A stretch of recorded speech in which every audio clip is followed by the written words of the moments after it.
Bismillahirrahmanirrahim. Assalamualaikum warahmatullahi wabarakatuh.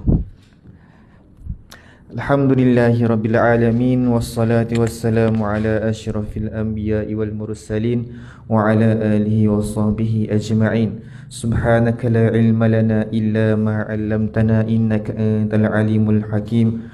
Wala hawla wala quwwata illa billahil aliyyil azim.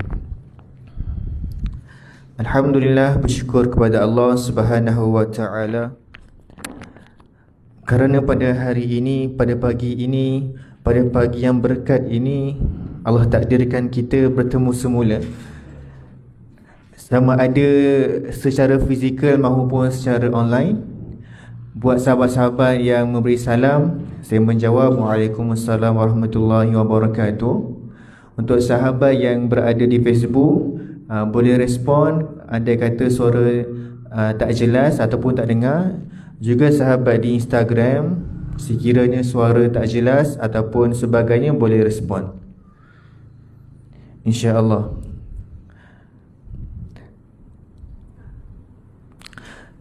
Baik, seperti biasa kita mulakan kuliah Raudhah kita pada pagi ini dengan bacaan surah Al-Kahfi 10 ayat pertama dan 10 ayat terakhir, disusuli dengan bacaan Asmaul Husna.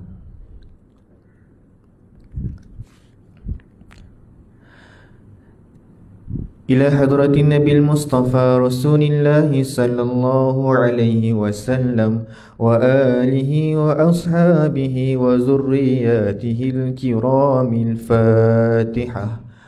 A'udzu billahi as-sami'il 'alim minasy syaithanir rajim.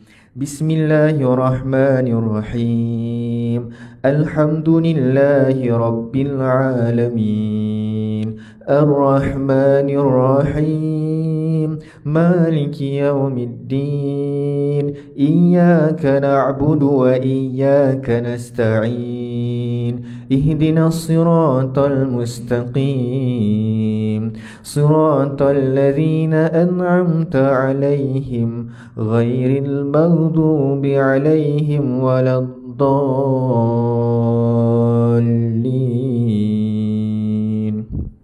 Amin. Bismillahirrahmanirrahim. Alhamdulillahilladzi anzala ala 'abdihil kitaba wa lam yaj'al lahu 'iwaja qayyiman liyunzira ba'san shadidan min ladunhu wa yubashshiral mu'minin الذين يعملون الصالحات أن لهم أجرا حسنا ماكثين فيه أبدا وينذر الذين قالوا اتخذ الله ولدا ما له به من علم ولا لآبائهم كبرت كلمة تخرج من أفواههم إن يقولون إلا كذبا فلعلك باخع نفسك على آثارهم إن لم يؤمنوا بهذا الحديث أسفا إنا جعلنا ما على الأرض زينة لها لنبلوهم أيهم أحسن عملا وإنا لجاعلون ما عليها صعيدا جرزا أم حسبت أن أصحاب الكهف والرقيم كانوا من آياتنا عجبا إذ أوى الفتية إلى الكهف فقالوا ربنا آتنا من لدنك رحمة وهيئ لنا من أمرنا رشدا وعرضنا جهنم جهنم يومئذ للكافرين أرضا الذين كانت أعينهم في غطاء عن ذكري وكانوا لا يستطيعون سمعا أفحسب الذين كفروا أن يتخذوا عبادي من دوني أولياء إنا أعتدنا جهنم للكافرين نزلا قل هل ننبئكم بالأخسرين أعمالا الذين ضل سعيهم في الحياة الدنيا وهم يحسبون أنهم يحسنون صنعا أولئك الذين كفروا بآيات ربهم ولقائه فحبطت أعمالهم فلا نقيم لهم يوم القيامة وزنا ذلك جزاؤهم جهنم بما كفروا واتخذوا آياتي ورسلي هزوا إن الذين آمنوا وعملوا الصالحات كانت لهم جنات الفردوس نزلا خالدين فيها لا يبغون عنها هولا قل لو كان البحر مدادا لكلمات ربي لنفد البحر قبل أن تنفد كلمات ربي ولو جئنا بمثله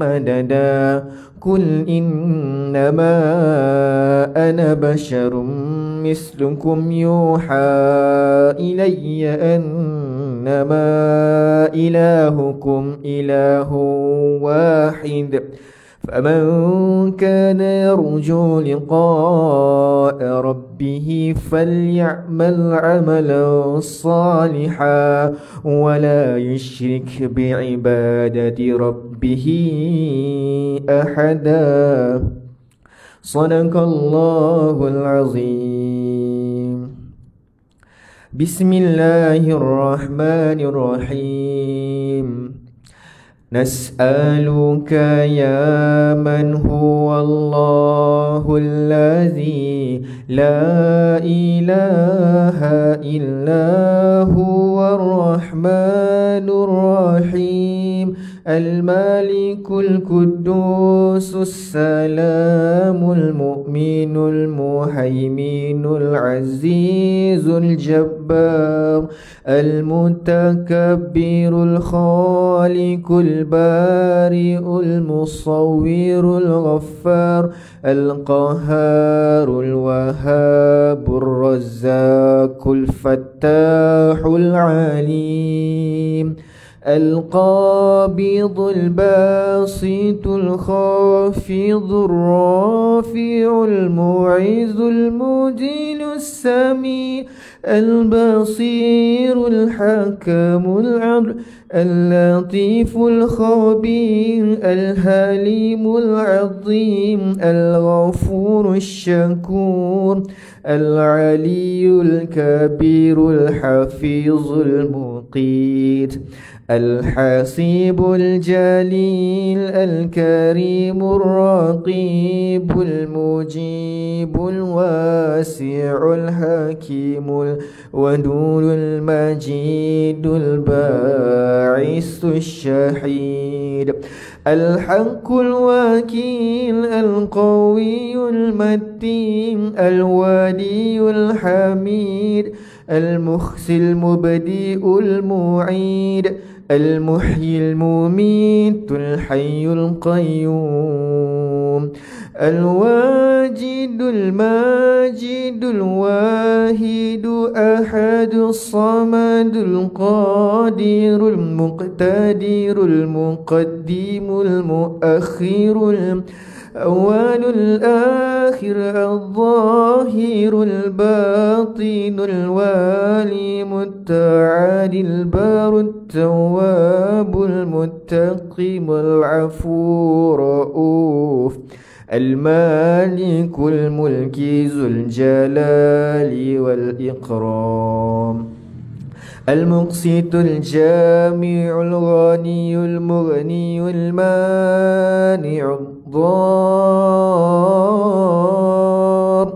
النافع النور الهادي البديع الباقي الوارث الرشيد الصبور الذي ليس كمثله شيء الله السميع البصير اللهم صل أفضل الصلاة على أسعد المخلوقات كسيدنا محمد وعلى آله وصحبه وسلم عدد معلوماتك ومداد كلماتك كلما ذكرك ذاكرون وغفل عن ذكرك الغافلون.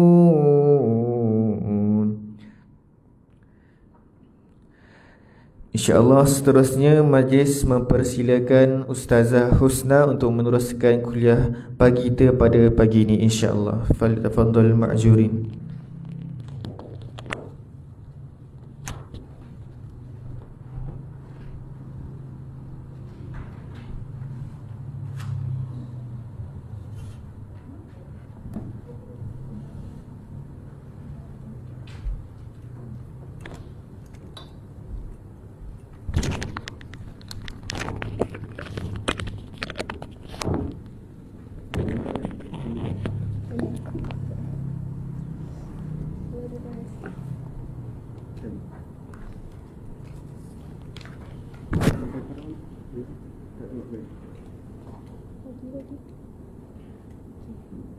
أعوذ بالله من الشيطان الرجيم بسم الله الرحمن الرحيم الحمد لله رب العالمين والصلاة والسلام على أشرف الأنبياء والمرسلين وعلى آله وصحبه أجمعين اللهم صل صلاة كاملة وسلم سلاما تاما على سيدنا محمد الذي تنحل به العقد وتنفرج به الكرب وتقضى به الحوائج وتنال به الرغائب وحسن الخواتم ويستسقى الغمام بوجهه الكريم وعلى آله وصحبه أجمعين رب اشرح لي صدري ya Allah lapangkanlah bagiku dadaku wa yassir li amri dan permudahkanlah urusanku wahlul 'uqdatam min lisani hilangkanlah kekakuan dari lidahku.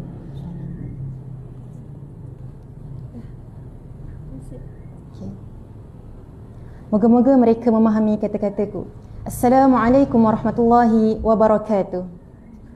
Sahabat-sahabat, tuan-puan sekalian, sama ada yang berada di medan ilmu Sayyidatina Asma ataupun yang bersama-sama kita pagi ini di dalam Facebook dan juga Instagram. Pertama dan selamanya, marilah kita merafakkan, memanjatkan kesyukuran kepada Allah Subhanahu wa taala atas kekuatan yang Allah bagi pada kita pada hari ini. Allah gerakkan langkah kaki kita untuk mendengar, untuk hadir ke dalam majlis ilmu. Yang mana Nabi kata, majlis ilmu ini ibarat taman-taman syurga di atas dunia. Selawat serta salam ke atas junjungan besar Nabi Muhammad sallallahu alaihi wasallam, atas jerih payah baginda berjuang menegakkan agama Islam sehingga akhirnya hari ini agama Islam itu sampai kepada kita. Alhamdulillah.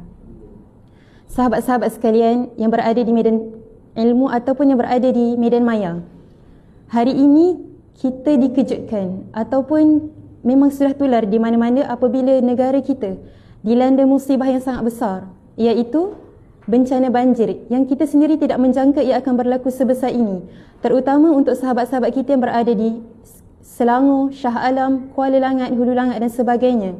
Dan kami sendiri di Sahabat Amal Care dah bersedia untuk menghantar dan menggerakkan jentera-jentera kita. Sehingga semalam pun mereka masih lagi berada di tapak-tapak di kawasan-kawasan yang terjejas banjir untuk meneruskan misi bantuan, untuk bersama-sama sahabat-sahabat kita yang terkesan dengan musibah banjir ini. Hari ini kita nak muhasabah. Sebenarnya sahabat-sahabat, kita bersyukur bukan hanya apabila kita dijauhkan daripada musibah ataupun apabila Allah memberikan kita nikmat yang besar. Apa contoh nikmat yang besar? Contohnya, Allah bagi kita peluang, Allah bagi kita rezeki untuk dapat rumah, untuk beli kereta, ataupun untuk dapatkan apa jua harta benda. Tetapi hakikatnya, kita bersyukur dengan sekecil-kecil perkara.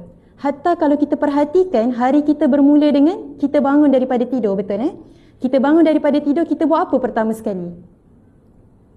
Kita buka mata. Apabila kita bangun daripada tidur, bila kita berupaya untuk buka mata kita, itu juga adalah satu nikmat yang sangat besar. Kerana apa? Di sana terlalu ramai sahabat-sahabat atau saudara mara kita yang Allah tarik dah nikmat mata dia. Tak boleh nak melihat dah. Tetapi kita pada hari ini, Allah masih bagi nikmat mata untuk kita melihat. Kemudian apa lagi? Bila kita bangun daripada tidur, kita tengok pula tangan kita masih boleh digerakkan. Kaki kita masih Allah bagi peluang untuk gerakkan pergi ke tandas, untuk mandi, untuk ambil wuduk, dan kemudian untuk menunaikan salat subuh. Itu juga walaupun kita rasa itu hanyalah, ya hari-hari kita dah rasa, hari-hari kita memang ada pun tangan, hari-hari pun kaki kita masih elok, tetapi kadang-kali inilah nikmat yang kita terlepas pandang untuk syukuri. Sebab apa sahabat-sahabat sekalian? Kita selalu tengok nikmat-nikmat yang besar je. Kita hanya tengok apabila Allah jauhkan kita daripada apa jua musibah, itulah satu kenikmatan. Walhal setiap hari kita itu adalah satu nikmat. Kita mampu untuk bernafas, mampu untuk solat, mampu untuk menggerakkan seluruh tubuh kita, maka itu juga adalah satu nikmat yang sangat-sangat besar dan tak boleh terlepas pandang untuk kita syukuri. Dan hari ini, bila mana kita dengar berita sahabat-sahabat kita ditimpa dengan musibah banjir, kita teringat kepada satu hadis Nabi SAW.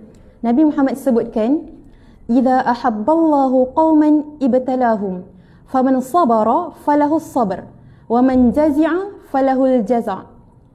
Maksudnya, jika Allah Subhanahu wa taala cinta kepada sesuatu kaum, Allah akan uji mereka. Dan barang siapa yang bersabar di atas musibah itu, maka baginya adalah kesabaran. Dan barang siapa yang berkeluh kesah, maka baginya berkeluh kesah. Kat sini kita lihat bahawasanya, kalau Allah memang cinta kepada sesuatu kaum, kalau Allah nak angkat darjat sesuatu kaum, maka apa yang Allah akan buat? Allah akan berikan musibah kepada mereka. Allah akan berikan musibah bukan kepada mereka, hatta sebenarnya kepada diri kita juga. Walhal yang kita lihat, rumah musnah, kereta hanyut, ataupun ada orang hilang, kita lihat mereka yang ditimpa musibah. Kita lihat seolah-olahnya mereka yang diuji. Tetapi hakikatnya sahabat sekalian, sebenarnya kita yang berada di sekeliling ini lebih lagi diuji. Bagaimana? Macam mana dikatakan kita juga diuji? Kita diuji, adakah kita ini ada sikap empati? Atau adakah kita ini ada usaha untuk menolong, ada usaha untuk membantu walaupun sekecil-kecil perkara? Kita lihat di media sosial, walaupun sahabat-sahabat kita tidak berada di kawasan banjir, mereka berada jauh daripada selatan, daripada utara tanah air, tapi mereka berusaha untuk datang ataupun mereka berusaha untuk hulurkan apa jua bantuan untuk bantu sahabat-sahabat kita yang terkesan dengan banjir. Tuan-puan, sahabat sekalian, ingatlah bahawasanya musibah yang Allah berikan pada hari ini bukan semata-mata ujian kepada mereka yang terkesan dengan banjir. Hakikatnya apa? Hakikatnya Allah juga sedang menguji kita, yakni orang-orang yang berada di sekeliling mereka. Orang-orang yang tidak terkesan banjir ini juga sebenarnya Allah tengah uji. Nak uji sejauh mana kita ikhlas membantu, sejauh mana kita berusaha bersungguh-sungguh membantu. Tidak kiralah apa jua caranya. Ada duit, kita hulurkan duit. Ada tenaga, kita hulurkan tenaga. Apa jua yang kita mampu lakukan, kita lakukan. Sebab apa? Hakikatnya ujian ini Allah nak kita muhasabah, Allah nak kita lihat sejauh mana kita kembali dan kita ingat kepada Allah Subhanahu wa taala. Bila bercerita tentang musibah, saya teringat kepada dua kisah para rasul, para nabi kita yang Allah uji dengan ujian yang sangat berat. Tuan-puan, sahabat sekalian, sebenarnya Rasulullah SAW dah sebutkan bahawasanya dalam dunia ini siapa yang paling berat ujiannya? Kadang-kadang kita rasa kita yang paling berat ujiannya. Kadang-kadang kita rasa kita lah yang paling, orang yang paling teruk ditimpa musibah. Dah ditimpa musibah, ditimpa lagi. Seolah-olah telah jatuh ditimpa pelbagai tangga. Tak berakhir-akhir musibah dalam diri kita. Tapi Rasulullah sebut, orang yang paling berat ujiannya ialah para nabi, para rasul.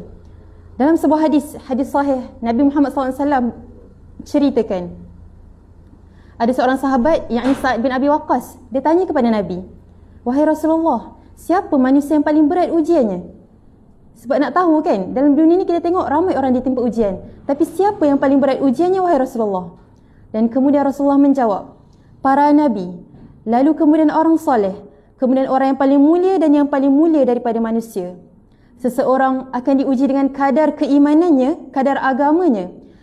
Jika agamanya kuat, maka akan ditambah lagi ujiannya. Dan jika agamanya lemah, maka akan diringankan ujiannya. Tidaklah ujian itu berhenti pada seorang hamba sampailah dia berjalan di muka bumi tanpa mempunyai dosa. Subhanallah. Jika kita lihat pada hadis ni, Rasulullah sebut orang yang paling besar, yang paling berat ujiannya ialah para nabi, para rasul. Kemudian disusuli dengan orang-orang soleh dan orang-orang yang tinggi darjatnya di sisi Allah. Apa sebab Allah berikan ujian yang besar? Apa sebab Allah berikan musibah yang besar? Tidak lain tidak bukan musibah dan ujian inilah untuk menghapuskan, menyucikan dosa-dosa kita yang terdahulu. Allahu Akbar. Tuan-puan, sahabat sekalian, saya nak kongsikan dua kisah para rasul, para nabi kita, yang mana bila kita kata tadi Nabi sebutkan ujian yang paling berat, paling besar ialah para Nabi. Jadi sekarang kita nak lihat apa contoh ujian yang sangat besar itu supaya kita dapat refleks dan dapat muhasabah ke dalam kehidupan kita. Tuan-puan, sahabat sekalian, kita dah tahu kisah seorang Nabi yang sangat diuji dengan ujian yang berat, yang sangat besar, yang seolah bila kita rasa, bila kita yang menampungnya, kita tak mampu menanggung. Tetapi ujian ini telah diturunkan kepada seorang Nabi Allah, Nabi Ayub AS, yang mana dalam tafsir Ibn Katsir, Nabi Ayub ini telah diceritakan, telah dikisahkan ditimpa penyakit yang begitu berat dalam keadaan yang terlalu lama. Kadang-kadang kita rasa kita sakit demam 2-3 hari pun kita rasa berat dah. Tapi Nabi Ayub AS telah Allah berikan ujian kesakitan, ujian penyakit kepada dirinya selama 18 tahun lamanya. Kita tengok kepada ayat Quran surah Al-Anbiya ayat 83 hingga 84, Allah kisahkan tentang kisah Nabi Ayub saat ditimpa ujian. Dan ketika Nabi Ayub diuji ini, Nabi Ayub telah berdoa, telah memanjatkan satu doa kepada Allah Subhanahu Wa Taala, dan doa ini yang kita nak belajar macam mana cara Nabi Ayub berdoa sehingga akhirnya Allah memakbulkan doa beliau, doa baginda.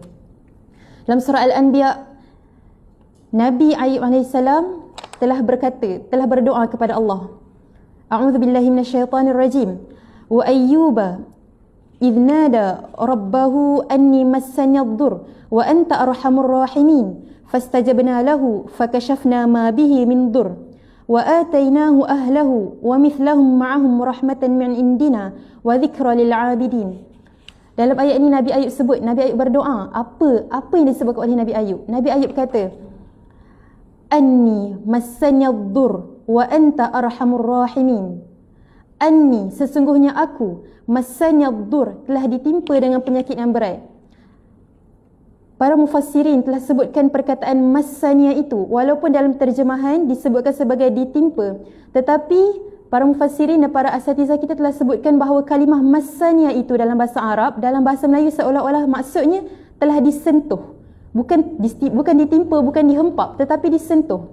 Nabi sebut dalam doa dia, anni massani ad-dur, ya Allah, sesungguhnya aku massani ad-dur, seolah telah disapu je oleh penyakit, seolahnya telah disentuh je oleh penyakit. Nabi Ayub tak sebutkan bahawa ya Allah, aku ni ditimpa penyakit, aku ni dah lama ada penyakit, aku ni dah, seolah-olahnya mengeluh. Tetapi tidak, Nabi Ayub menggunakan kalimah anni massani ad-dur, wahai Tuhanku, sesungguhnya aku telah disentuh oleh penyakit. Dan kemudian Nabi Ayub menyambung apa? Nabi Ayub menyambung, wa anta arhamur rahimin, sesungguhnya ya Allah, engkaulah yang maha penyayang, engkau sahajalah yang lebih mengasihani daripada segala-gala yang lain mengasihani ada atas dunia ini. Subhanallah. Bila kita lihat doa Nabi Ayub ini, sesungguhnya Nabi Ayub tidak langsung mengeluh atas apa jua musibah dan ujian yang menimpanya. Walhal kalimah ad-dur yang disebutkan dalam ayat ini, ad-dur yang Nabi Ayub sebutkan sebagai penyakit ini, para mufassirin sebutkan kalimah ad-dur ini telah merangkumi ujian dari 3 sudut, iaitu ujian dari sudut badan, ujian dari sudut ahli keluarga, dan ujian dari sudut harta. Yang mana kita tahu kisah Nabi Ayub ini, Nabi Ayub telah diuji seolahnya musibah yang menimpa Nabi Ayub itu dari segenap sudut. Apabila dia ditimpa penyakit pula sangat-sangat teruk, bertahun-tahun lamanya sehingga 18 tahun. Yang kedua, apabila ahli keluarga yang terdekat dia telah meninggalkan dia sebab apa? Tak tahan nak tengok dia sakit kan? Dan menjauhi dia. Kerana apa? Kerana Nabi Ayub ini sakit. Dan yang ketiga, apabila hartanya dah habis. dah habis digunakan untuk mengubati, untuk merawat penyakit dia. Seolahnya Nabi Ayub ini diuji dari tiga sudut kehidupan. Dari sudut badan, dari sudut ahli keluarga dan dari sudut harta. Tetapi apa yang kita boleh belajar? Bagaimana Nabi Ayub berbicara dengan Allah? Bagaimana Nabi Ayub memanjatkan doa kepada Allah? Nabi Ayub tidak langsung mengeluh. Nabi Ayub tidak langsung membesar-besarkan musibah ataupun ujian yang Allah beri kepada dia. Tetapi Nabi Ayub seolahnya hanya mengadu, hanya meluahkan isi hati. Kita tengok balik surah Al-Anbiya ayat 83-84. Anni idnada rabbahu anni massani ad-dur wa anta arhamur rahimin. Ya Allah, sesungguhnya aku ini telah disentuh oleh penyakit dan sesungguhnya Engkau ya Allah, Engkaulah yang Maha Pengasih, lebih baik, lebih pengasih daripada apa jua yang mengasihani atas dunia ini. Subhanallah.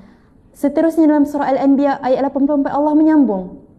Apa Allah sebut? Bila mana Nabi Ayub berdoa sebegitu kepada Allah, apa yang Allah sebut? Allah sebut, maka kami perkenankan doa permohonannya, lalu kami hapuskan penyakit yang menimpa Nabi Ayub, serta kami kurniakan kepadanya keluarga dengan seganda lagi ramainya, sebagai satu rahmat dari Allah dan sebagai satu peringatan bagi orang-orang yang taat kepada kami supaya bersabar dan mendapat balasan yang baik. Subhanallah. Kisah Nabi Ayub ini sangat-sangat kisah yang sesuai untuk kita jadikan muhasabah apabila kita ditempa dengan satu musibah ataupun ujian yang besar. Refleks balik ke dalam diri kita. Bila mana kita lihat Nabi Ayub ini ialah seorang insan, seorang Nabi yang ditimpa dengan ujian yang sangat berat, tetapi lihatlah bagaimana cara Nabi Ayub berdoa. Sungguh santun, sungguh beradab di depan Nabi, di depan Allah Subhanahu wa taala. Sahabat-sahabat, tuan-puan sekalian, kita lihat pula kepada kisah yang kedua. Kisah ini turut tercatat di dalam Al-Quran dan kisah yang sangat popular, kisah yang sangat kita biasa dengar. Tetapi hari ini kita nak tengok balik macam mana cara Nabi Zakaria berdoa. Tadi kita dah tengok macam mana cara Nabi Ayub berdoa saat ditimpa musibah. Kali ini kita nak tengok pula bagaimana cara Nabi Zakaria berdoa. Tuan-puan sekalian, kita tahu musibah, bukan musibah lah, kita katakan ujian yang ditimpakan kepada Nabi Zakaria ini, ujian yang juga sangat berat. Bila kita tahu Nabi Zakaria ini adalah seorang Nabi, yang mana seorang Nabi ini perlukan pewaris, perlukan anak untuk menyambung perjuangan, menyampaikan risalah Tauhid, untuk menyambung perjuangan baginda menyampaikan agama ini. Tetapi Nabi Zakaria ini diuji apabila baginda dan isteri tidak dikurniakan anak untuk tempoh yang lama, sehingga kan baginda dah terlalu tua, dalam keadaan yang sudah beruban, dalam keadaan yang orang kata dah tak berdaya, masih lagi Allah tidak kurniakan anak. Lalu bagaimana Nabi Zakaria berdoa kepada Allah? Kita lihat dalam surah Maryam. Dalam surah Maryam ayat 3 hingga 4, kita lihat bagaimana cara Nabi Zakaria berdoa. Tuan-puan sekalian, Nabi Zakaria ini adalah satu contoh Nabi yang tidak dikurniakan anak untuk tempoh yang lama, tetapi apa yang baginda dan isteri buat ialah baginda tidak berputus-putus untuk berdoa kepada Allah. Dan kisah Nabi Zakaria tidak berputus asa ini dirakamkan di dalam Al-Quran surah Maryam. Kita lihat, A'udzu billahi minasyaitonir rajim. Idh nada rabbahu nidaan khafiyya. Surah Maryam ayat 3. Ayat ini menunjukkan cara macam mana saat Nabi Zakaria berdoa memohon kepada Allah. Idh nada rabbahu nidaan khafiyya. Apa yang Nabi Zakaria sebut? Nabi Zakaria berdoa nidaan khafiyya, secara perlahan, khafiyya, seolah-olahnya Nabi Zakaria berbisik kepada Allah. Dan para ulama sebut ini adalah satu seni dalam berdoa. Bila mana kita nak memohon kepada Allah, bila mana kita nak meminta kepada Allah, belajar dari cara Nabi Zakaria berdoa, iaitu nidaan khafiyya, berdoa secara perlahan, berdoa seolah-olahnya kita berbisik, mengadu kepada Allah. Dan apabila Nabi Zakaria menyambung doanya, Nabi Zakaria sebut apa? Qala rabbi inni wahanal azmu minni washta'ala ar-ra'su shayba wa lam akun bidu'aika rabbi syaqiya. Nabi Zakaria mengadu, merayu, berdoa, memohon kepada Allah. Bagaimana doa Nabi Zakaria? Rabbi inni wahanal azmu minni. Wahai Tuhanku, sesungguhnya telah lemahlah tulang belulangku. Nabi Zakaria mengakui, ya Allah, sesungguhnya aku ini tak berdaya. Tulang belulang aku ni pun dah lemah. Aku ini dah sangat tua, ya Allah. Washta'ala ar-ra'su shayba. Ya Allah, dekat kepala aku ni dah tumbuh uban. Orang tengok pun orang tahu dah aku ini orang yang sangat tua. washta'ala ar-ra'su syaiba, dan telah putih melepaklah uban di kepalaku. Ini doa Nabi Zakaria. Nabi Zakaria berdoa memohon kepada Allah dengan menyatakan kelemahan yang ada pada diri dia. Dia mengakui kelemahan yang ada pada diri dia. Ya Allah, aku telah lemah dan uban-uban telah memenuhi kepalaku. Tetapi Nabi Zakaria menyambung, walam akun bidu'aika rabbi syaqiyya. Tetapi ya Allah, aku tidak pernah merasa hampa, aku tidak pernah berputus asa daripada berdoa kepadamu. Walam akun bidu'aika rabbi syaqiyya. Subhanallah. Ini adalah seni berdoa yang sangat agung, yang sangat patut dan wajib kita pelajari. Bila mana Nabi Zakaria dah berada pada keadaan yang hopeless, seolah-olahnya tak ada siapa yang boleh tolong. Apatah lagi dalam ketika itu, pada zaman itu, tidak ada apa-apa teknologi yang boleh membantu untuk suami isteri ini mendapatkan anak. Tetapi apa yang Nabi Zakaria buat dalam keadaan yang tak ada siapa boleh tolong? Nabi Zakaria kembali kepada Allah dan berdoa dengan cara ini. Iznada rabbahu nida'an khafiyya, iaitu dengan cara berbisik-bisik, dengan cara suara yang perlahan memohon kepada Allah. Kemudian seterusnya Nabi Zakaria menyatakan, mengakui kelemahan yang ada pada dirinya, iaitu dirinya memang sangat lemah, dah tak mampu apa dah. Dah tak boleh berdaya apa dah, orang lain, orang sekeliling tak mampu nak tolong. Tapi Nabi Zakaria sebut apa? Ya Allah, aku tidak pernah berputus asa daripada berdoa kepadamu. Subhanallah. Dan kemudian apa lagi yang Nabi Zakaria sebut dalam doa dia? Nabi Zakaria sambung lagi doa, tuan-puan. Dalam ayat yang kelima surah Maryam ini juga Nabi Zakaria sambung, wa inni khiftul mawaliya min warai wa kanat imraati aqiran fahabli min ladunka waliya. Maksudnya, dan sesungguhnya ya Allah, aku bimbang apabila engkau tidak kurniakan aku anak, apabila aku tidak dikurniakan anak, tidak ada zuriat daripada keturunanku, aku bimbang tugas-tugas agama ini tidak ada yang menyambung, tidak ada yang dapat sempurnakan. Dan isteriku pula ialah seorang yang mandul. Dan ya Allah, atas sebab itulah ya Allah, kurniakanlah dari sisimu seorang anak lelaki untukku. Bagaimana Nabi Zakaria mengadu kepada Allah, dia menyatakan ketidakmampuan dia, dan beliau menyatakan, baginda menyatakan, ya Allah, sekiranya engkau tidak mengurniakan aku zuriat, sekiranya engkau tidak mengurniakan aku anak, maka siapa yang akan menyambung tugas agama ini ya Allah? Dan seterusnya Nabi Zakaria juga menyambung, ya Allah, sesungguhnya isteri aku mandul, maka itu ya Allah, engkau kurniakanlah bagiku anak dari sisimu. Subhanallah, tuan-puan.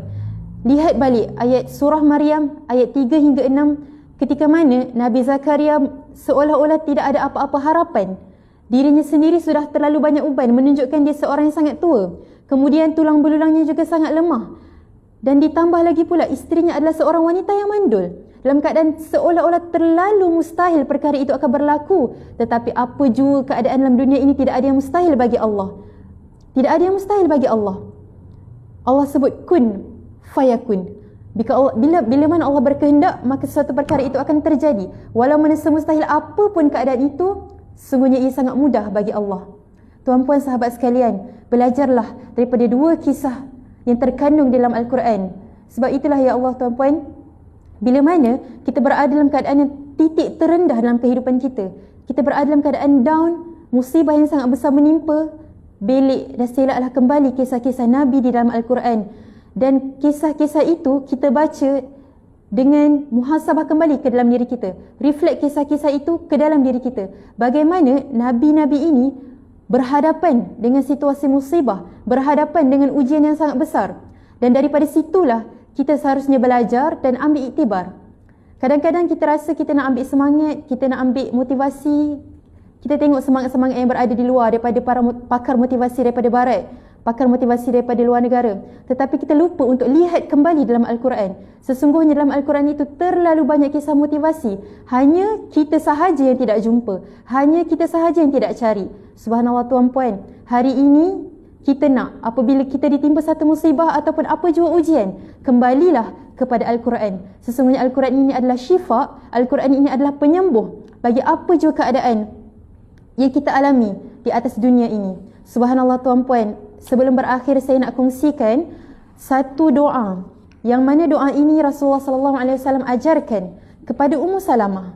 Tuan-puan, Ummu Salamah ni kisahnya kita dah tahu kan, apabila suami beliau meninggal dunia. suami yang sangat dicintainya meninggal dunia. Lalu Nabi SAW ajarkan satu doa kepada Ummu Salamah. Apa doanya? Nabi SAW sebutkan, tidaklah seorang mukmin tertimpa musibah lalu dia membaca apa yang telah diperintahkan oleh Allah. Ini adalah dalam hadis sahih, hadis riwayat Muslim.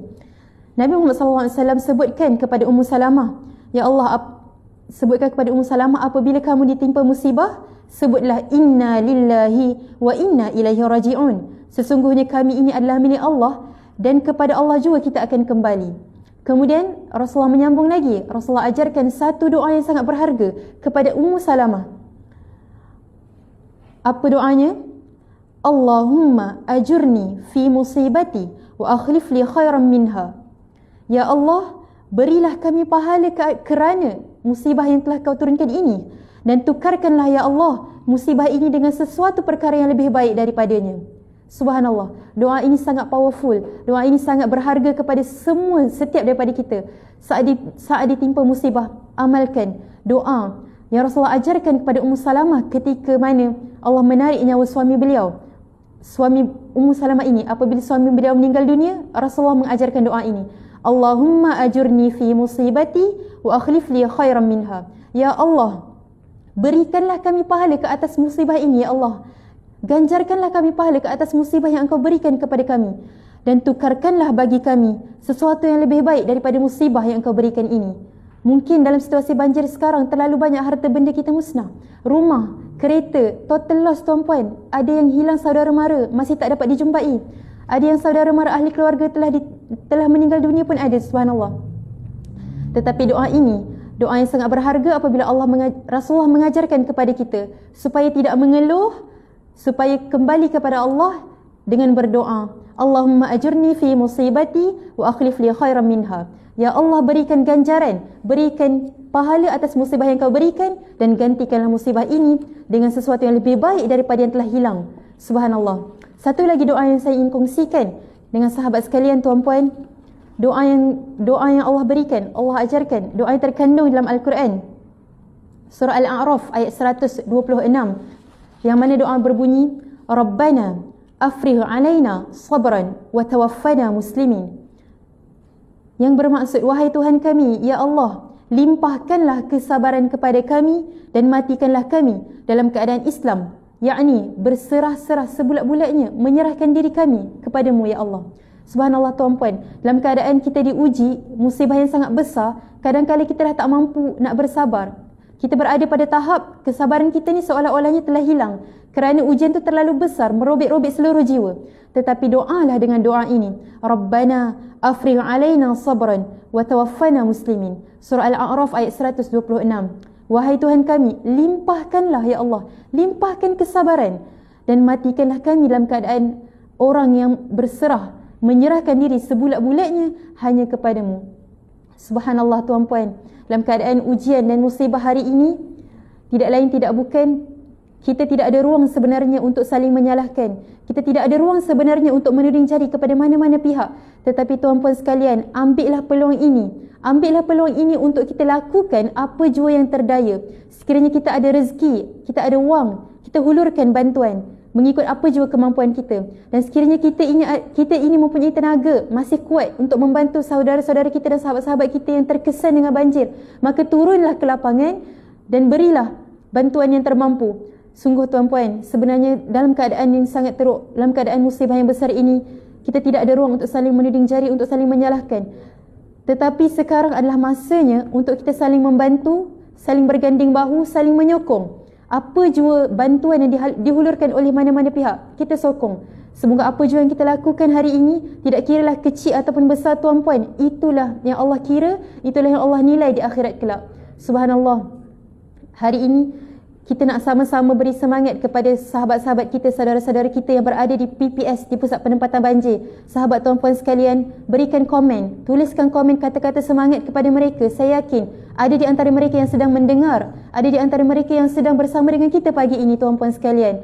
Sahabat, tuliskan apa jua komentar, kata-kata semangat, berikan kata-kata semangat buat mereka yang sedang membaca, yang sedang menonton. Mudah-mudahan walaupun dengan usaha kita memberikan kata-kata semangat, memberikan motivasi, memberikan sokongan kepada mereka walaupun kita tidak dapat bersama mereka.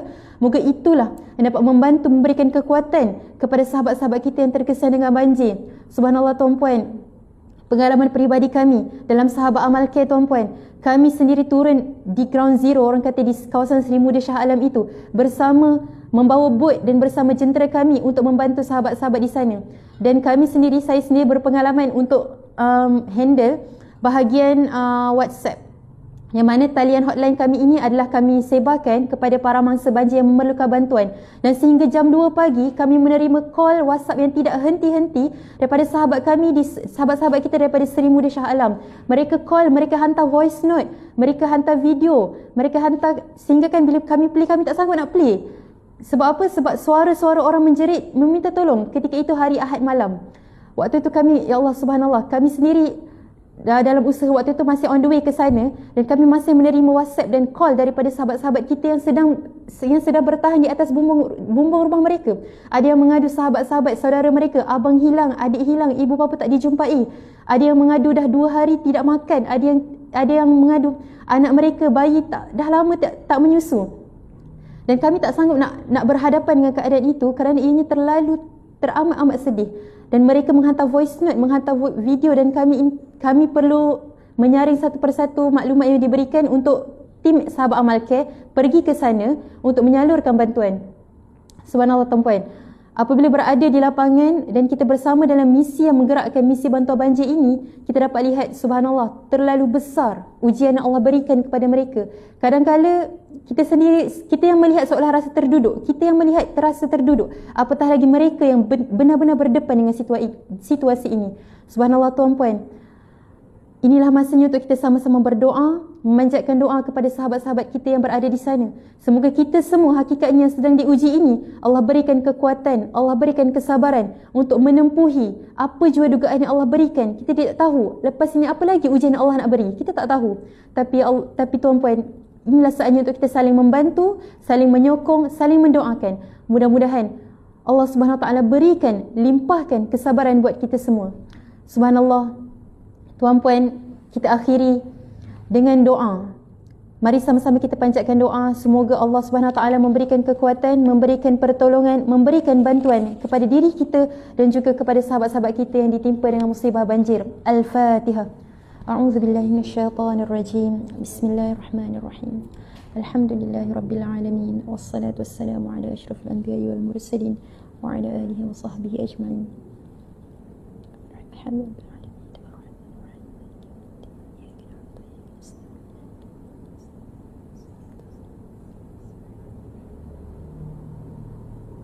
أعوذ بالله من الشيطان الرجيم. بسم الله الرحمن الرحيم. الحمد لله رب العالمين، والصلاة والسلام على أشرف الأنبياء والمرسلين وعلى آله وصحبه أجمعين. اللهم اغفر لنا ذنوبنا ولوالدينا وارحمهم كما ربونا صغارا. اللهم اغفر لهم وارحمهم وعافهم واعف عنهم. اللهم اغفر لهم وعافهم واعف عنهم. اللهم اغفر لهم وعافهم واعف عنهم. اللهم لا سهل إلا ما جعلته سهلا وأنت تجعل الحزن إذا شئت سهلا. Ya Allah, Ya Dzal Jalali wal Ikram, Tuhan yang maha mendengar, yang maha mengetahui, yang maha berkuasa atas setiap sesuatu. Ya Allah, sesungguhnya kami ini diuji dengan ujian yang sangat besar.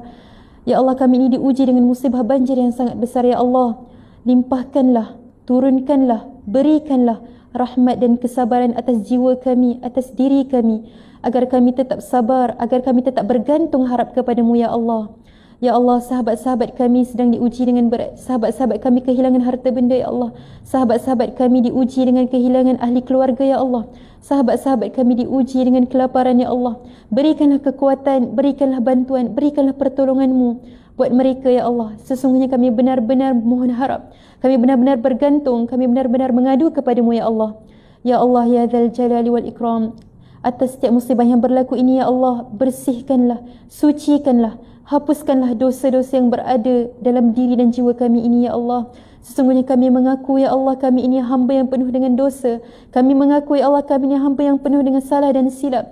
Ya Allah, jadikanlah musibah ini sebagai sesuatu yang memberi peluang untuk kami bertaubat kepadamu. Ya Allah, jadikanlah diri kami, jiwa kami, hati kami, Akal kami ini adalah akal, jiwa, hati dan rohani yang bertaubat kepadamu ya Allah. Ya Allah, ya Dzal Jalali wal Ikram, berikanlah pahala, berikanlah ganjaran atas setiap musibah yang kau berikan kepada kami ini ya Allah.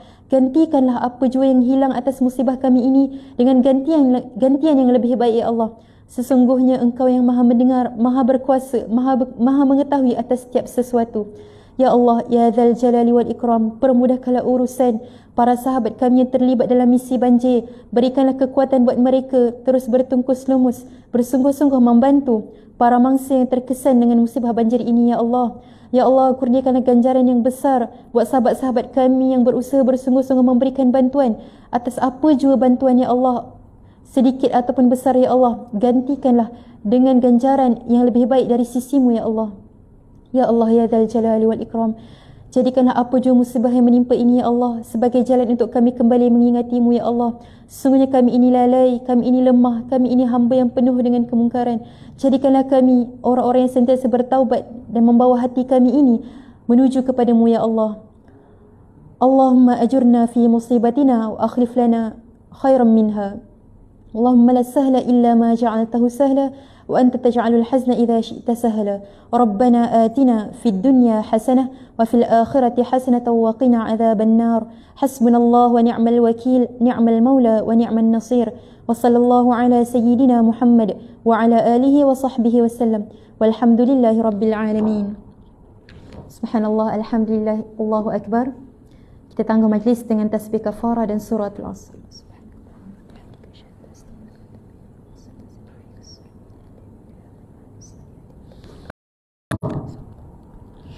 Assalamualaikum warahmatullahi wabarakatuh.